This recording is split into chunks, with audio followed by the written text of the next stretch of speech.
భారతీయుడు 2 సినిమా గురించి and most importantly ఈ సినిమాలోని పాటల గురించి మనతో మాట్లాడడానికి the most happening choreographer, dance choreographer Jani master is here. Master ఎలా ఉన్నారు? సో భారతీయుడు 2 అంటే ఈ సినిమా పేరుని పలకడం కూడా చూసారా, భారతీయుడు 2 అని అనలేం, భారతీయుడు 2 అనాలన్నమాట. భారతీయులు కాబట్టి ఆ గర్వం ఉంటుంది, ఆ ప్రేమ ఉంటుంది, ఆ సినిమా అంటే ఆ ఇష్టం కూడా ఆ రేంజ్ లో ఉంటుంది. మాస్టర్, ఫస్ట్ ఆఫ్ ఆల్ భారతీయుడు సినిమా ఫస్ట్ రిలీజ్ అయినప్పుడు మీరు ఏం చేస్తూ ఉన్నారు? నేను ఊర్లో మెకానిక్ పని చేసుకుంటున్నా. మెకానిక్ పని చేసుకుంటున్నది అది. ఎంత చిన్నపిల్లలు నేను. సో చదువు లేదు, ఓకే చదివాం, అంతంత మాత్రం చదివా, బట్ మెకానిక్ పనిలో ఉన్నాను. పక్కనే థియేటర్స్ అన్నీ. ఎక్కడ ఇది? నెల్లూరులో పక్కనే థియేటర్స్ అన్నీ పక్కనే. సో అక్కడ అర్చనాలలో నర్తికి థియేటర్ దేంట్లోనో ఈ సినిమా 3వ హాల్లో దేంట్లో ఉండాలి. సో మా అక్కడే షాప్స్ ఉండేది, కనకమాల్ అక్కడంతా కూడా. సో అక్కడికి వెళ్ళినప్పుడు ఈ సౌండ్స్ ఎక్కువ వినపడతా ఉండేది. అంటే పాటలు అప్పుడు మేము వెళ్ళిపోయేది, ఛాయ్కని వెళ్ళిపోయేది, పాటలప్పుడు పాటలు వినేసేది వచ్చేసి. సో అలా చేసుకుంటూ అంటే అది వేరే ఆ రోజులు ప్యూర్, అది అప్పుడంతా ప్యూర్గా ఉండేది. ఆ స్ట్రీట్స్ కానీ జనాలు నిజంగా చెప్పినా చాలా ప్యూర్గా ఉండేది. సో ఆ టైంలో ఈ సినిమా రావటం అంటే అప్పుడు కొత్త ఇవన్నీ. భారతీయుడు 2 అనగానే ఒక ముసలాయన అసలు ఎలా కొడతారంట, మర్మకళ మీరు ఒక 3 మర్మకళ ఇది చేసి చూపించాలి. అంటే మీ నుంచి స్టెప్పులు ఎప్పుడు మేము చూస్తాం. నాకే మర్మకళ రాదు. భారతీయుడు సినిమా ఎన్నిసార్లు చూసాను. ఇలా అంటారు ఇది కూడా ఉంది. ఇలా ఏదో ఇలా పెట్టి ఇలా గుద్దితే ఎప్పుడైనా ప్రయోగించారు ఎవరి మీద? చిన్న సినిమా చూసి వచ్చిన అదే పని. చిన్నప్పుడు ఎవరైనా మాట్లాడినా ఎవరైనా ఏదైనా చేసినా అలా ట్రై చేసేది. బట్ మజాక్ రా బాబు అని చెప్పి మళ్ళీ, కానీ వచ్చేది కాదు అది మా అందరికి. అదొక ఆర్ట్. ఇప్పుడు మార్షల్ ఆర్ట్స్ ఎలాగో, సో అలాగా మర్మకళ అనేది అందులో మన ఇండియన్స్ దాంట్లో ఇప్పుడు మార్షల్ ఆర్ట్స్ అనేది ఎక్కడి నుంచో వచ్చింది. సో అలాగా మనకు ఇక్కడ మర్మకళ అనేది మన ఇండియన్స్లో క్రియేట్ అయింది. మర్మకళ అనేది అది మన ఇండియాలో ఉండటం అనేది అది నిజంగా అది గ్రేట్గా అండ్ చాలా గర్వంగా ఫీల్ అవుతాం. అలాంటి మనకి తెలియని ఎన్నో ఎలిమెంట్స్ ఉన్నాయి, చాలా ఉన్నాయి దీంట్లో. సో భారతీయుడు సినిమా నిజం చెప్పాలంటే నాకు పాటల ద్వారానే పరిచయం. అంటే చిన్నప్పుడు సినిమా అర్థం చేసుకోలేని స్టేజ్లో we thoroughly enjoyed the songs. అప్పుడే కొత్తగా వచ్చిన టేప్ రికార్డర్లో సో అవి బాగా గుర్తు అనమాట. సో అలా సాంగ్స్ పరంగా మీకున్న మెమరీస్ ఏంటి భారతీయుడు 2 మూవీ? భారతీయుడు 2లో నాకు డాన్స్ పాటలు ఇవన్నీ కూడా బాగా ఇష్టమే. కానీ దాంట్లో నాకు ఎప్పటికీ గుర్తుండిపోయేది, హార్ట్ టచింగ్గా బాగా ఇష్టంగా ఉండేది, డబ్బుల్ని పడవలుగా చేసి వదిలేసి, అంటే ప్రేమ ముఖ్యము, అంటే అంటే ఎదుటోళ్ళ కళ్ళల్లో సంతోషం అది ముఖ్యం, డబ్బులు కాదురా అని చెప్పి అప్పట్లో 500 తను చేసి వదలటం అనేది ఆ యొక్క మాంటేజ్ అనేది అసలు చాలా చాలా ఇష్టం నాకు. అందుకే పచ్చని చిలుకలకు తోడు ఉంటే అనేది నాకు చాలా ఇష్టం. మిగతా డ్యాన్స్ సాంగ్ ఉన్నాయి, బట్ ఆ సాంగ్ అనేది బాగా ఇది తగిలేస్తుంది ఇక్కడ. సో సూపర్ సాంగ్ అది నాకు ఆ సినిమాలో మెయిన్ పార్ట్, అంటే మనసులో ఉండిపోయే పాట అంతే. పచ్చని ఇవన్నీ డాన్స్ మనం ఈ అదిరేటి డ్రెస్ వేస్తే ఇవన్నీ కూడా మనం ఎంజాయ్ చేస్తాం, అన్నీ చేస్తాం, కానీ గుర్తుండిపోయేది అంటే పచ్చని చిలుకలతో ఉంటాయి. సో దాంట్లో బురదలో చేయటం, పడేయటం, అండ్ పెద్ద కమలాసంగా పోయి లుంగి కట్టుకొని ఇట్లా అనుకొని వేయటం, అండ్ ఆమె మన సుకన్య గారు వాళ్ళిద్దరులా అలా చేయటం. సో ఆ క్యూట్నెస్, ఆ మాంటేజెస్ అండ్ వాళ్ళ ఎమోషన్ అనేది అస్సలు సూపర్ కొరియోగ్రాఫ్. ఇప్పటికీ అలా కళ్ళ ముందు చాలా మంచి కొరియోగ్రాఫ్, నాకు చాలా ఇష్టం ఆ కొరియోగ్రాఫ్.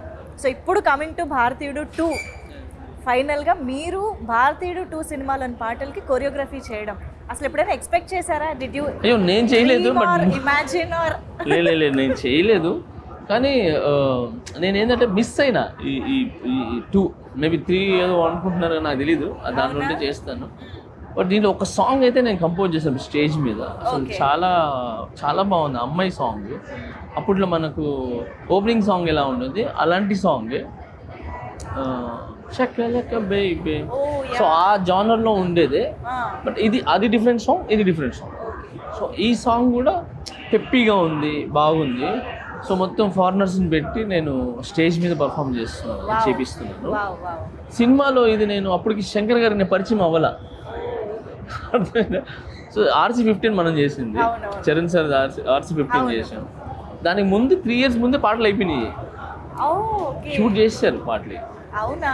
సో అందువలన నేను మిస్ అయిపోయినా, లేదంటే ఖచ్చితంగా ఈ సినిమాలో చేసామండి.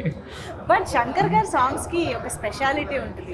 ఆయన ఒక్కొక్క సాంగ్ ని చెక్కి ఒక థీమ్ పెట్టి దానికి యునో ద మేకింగ్ లో కానీ కొరియోగ్రఫీలో కానీ గెటప్స్, లొకేషన్స్ అన్ని చాలా వెరైటీగా ప్లాన్ చేస్తూ ఉంటారు కదా శంకర్ గారు. ఫస్ట్ డాన్స్ ఇవన్నీ పక్కన పెట్టి, అంటే ఎవరు చూడనిది నేను చూపించాలి. అది మ్యూజిక్ కావచ్చు, లేదనంటే సెట్ కావచ్చు, ఏదైనా డ్రెస్సులు కావచ్చు, మేకప్ కావచ్చు, లేదంటే పాటలో స్కీమ్, ఒక స్టోరీ కావచ్చు. సో ఇవన్నీ ఎవరు చూడని కన్ను నేను చూపించాలని ఎప్పుడు థింక్ చేస్తుంటాను. సో నేను RC15 కూడా వర్క్ చేసినప్పుడు సేమ్ ఇదే, అంటే ఇది వద్దు, ఇంకేదైనా చేద్దాం అని ఆయన నాకు ఐడియాస్ ఇస్తుంటే నేను ఈయనకి ఆడి నుంచి వస్తున్నారు బాబు ఇంత ఐడియాలో మన బుర్ర. ఫస్ట్ శంకర్ గారు ఒక ఐడియాతో వస్తారా, ఈ సాంగ్ ఇలా చేద్దాం, ఒక ఐడియాతో కాదు 100 ఐడియాస్ వస్తారు, అన్ని తీసుకుని వస్తారు. మేము దాంట్లో ఏం సెట్ చేయాలా, ఎలా సెట్ చేయాలా అని చెప్పి, బట్ ఈజీ. ఓకే, అక్కడ proper technician, proper hard work, talented ఉన్నాడు అనుకోండి, వాడికి చాలా ఇష్టపడుతుంది ఆయన చెప్పి, అంటే ప్యాషన్ అయిపోతాడు తనకి. ఎందుకంటే అంటే కొత్తవి తను నేర్చుకోవచ్చు, తను కూడా ప్రూవ్ చేసుకోవచ్చు. సో శంకర్ గారితో వర్క్ చేసే అవకాశం దక్కింది, కమల్ హాసన్ గారితో చేసే చేయలేదు. But no problem. బట్ సినిమాలో చేయకపోయినా అవును, ఖచ్చితంగా దాంట్లో చేస్తాను నమ్ముదాం. కమల్ హాసన్ గారిని బయట చాలా ప్లేసెస్లో కలిశాను, బట్ ఎక్కువ మనకు అంటే ఎప్పుడు ఒక సాంగ్ కానీ వెళ్తే మనం ఫలానా అని చెప్పి తెలుసు. నేను రజనీ సార్ని కూడా చాలాసార్లు కలిశాను, బట్ జైలర్ సినిమాలో మనం దగ్గరగా చూసి పిలిచి డాన్స్ చేయించి అన్నీ చేయించాను. సో ఎప్పుడైనా ఏంటంటే కమల్ హాసన్ గారిని బయట కలిసాం కానీ వర్క్ చేయలేదు. మీకు ఒకవేళ అవకాశం దొరికితే ఇలాంటి జానర్లో సాంగ్ వస్తే బాగుంటుంది అని ఏదైనా ఒక డ్రీమ్ అలా అనుకోవడం ఏదైనా ఉందా? నాకు కమల్ హాసన్ గారితో చేస్తే దశావతారంలో ఒక సాంగ్ చేశారు, కాంతారా లాంటి కైండ్ ఆఫ్. ఆయన చేసింది దశావతారంలో అలాంటిదే ఒకటి ఉంటుంది.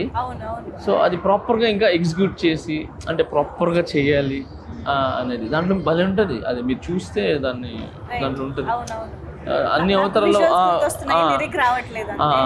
సో ఆ విధంగా ఏదైనా ఇంట్రెస్టింగ్గా అదొకటి. తర్వాత మాటలు కొరియోగ్రాఫీ చేయడం ఇష్టం. ఓకే, కన్ను పిల్లవన్నీ కన్నులున్నవన్నీ ఎన్ని వగలు పోతున్నావే చిన్నారి, అంటే ఆపోజిట్ తన్న అంటే అలాంటి టాస్క్ అదొకటి. తర్వాత ప్రియతమా నీ వచ్చట కుశలమా నీ నిచ్చట కుశలమే. సో అలాంటి కొరియోగ్రఫీ చేయడం ఇష్టం. అయ్యో అది నెక్స్ట్ లెవెల్ సాంగ్స్. సో భారతీయుడు 2 సినిమా నుంచి ఒక ఆడియన్స్గా మాలాగా ఏం ఎక్స్పెక్ట్ చేస్తున్నారు, ఎలా ఉండబోతుంది అనుకుంటున్నారు? అంటే నేను భారతీయ 2 నుంచి నేను ఎక్స్పెక్ట్ చేసేది ఏంటంటే, ఈ సినిమాతో దాంట్లో కరప్షన్స్ ఈ సినిమా వచ్చిన తర్వాత ఆల్మోస్ట్ కొంచెం మారింది. భయపడ్డారు అనమాట కొంచెం. ఏది ఎక్కడో అంటే భయపడటం కావచ్చు, లేదా మన ఇండియా మనం చేయకూడదు అనొచ్చు, లేదంటే ఇది తప్పు కదా అని చెప్పి ఒక 100లో 10% అయినా ఏదైంది. ఈ సినిమాతో కూడా అలాంటి మెసేజ్ వచ్చి జనాలకి ఉపయోగపడి మారేది, అలాంటిదైనా మెసేజ్ వచ్చి పబ్లిక్ హ్యాపీగా ఉండి వాళ్ళ లైఫ్ బాగుంటుందని ఎక్స్పెక్ట్ చేస్తున్నాను. Amazing master, very nice talking to you. All the very best for future endeavours కూడా. Thank you so much. Thank you.